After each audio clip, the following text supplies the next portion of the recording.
hävettää tunnustaa demi.fi. Facebookia ja sitten YouTubea käytän tosi paljon.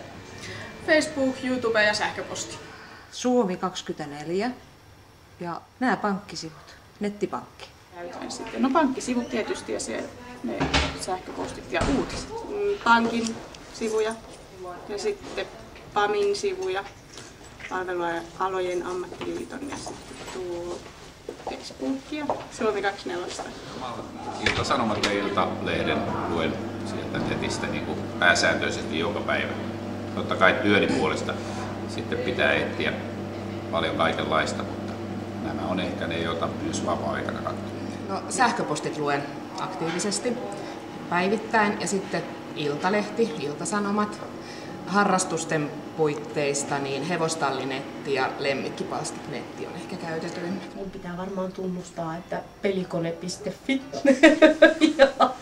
ja Kauhajoen omat sivut, sen kautta mä yleensä menen ja sitten nettipankki.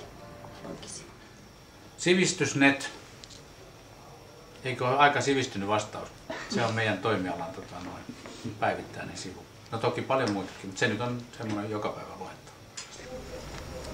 No tosiaan Nordea-pankki on yksi, mitä mä käytän paljon. Ja sitten Käspaikka-sivusto, semmoinen käsityöopettajien oma systeemi. Ne on varmaan ne suurimmat.